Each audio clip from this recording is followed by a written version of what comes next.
Ek groet u, dis donderdag die 3 April. Kom ons lees van 2 Samuel 9 vers 8.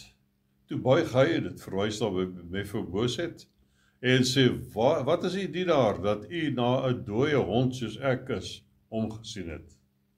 Dawid was die gesalfde opvolger van koning Saul, en dit het Dawid sy vyand gemaak, en Saul het verskeie male probeer om Dawid dood te maak.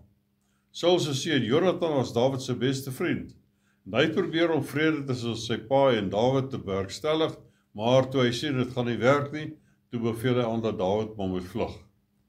Egter, voordat die twee mekaar vaarwel sê, vra Jonathan dat Dawid guns aan sy nageslagte sal bewys wanneer hy koning word.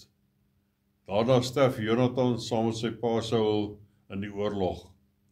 Saul en Jonathan is dood, maar Jonathan se seun Mephiboset leef nog. En Dawid laat hom haal, bring hom na die paleis, beloof hom dat hy al sy oupa se eiendom sal erf en dat hy aan die koning se tafel sal eet solank hy leef. Dawid bewys guns aan iemand wat niks gedoen het om dit te verdien nie. In hierdie verhaal vind ons so 'n pragtige prentjie van God, sy liefde en sy genade. Mephiboset het niks, hy verdien niks, hy kon ook niks terugbetaal nie. Hy het weggekruip vir die koning, net soos wat ons doen.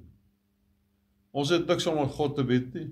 Ons het niks gedoen om God se guns en vergifnis te verdien nie. En wat doen God?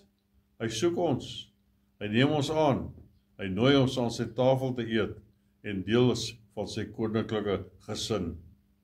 Dis die verhouding wat God met jou en my wil hê, omdat hy ons lief het. Hy het 'n plan vir jou lewe, wat ver beter is as jou eie planne.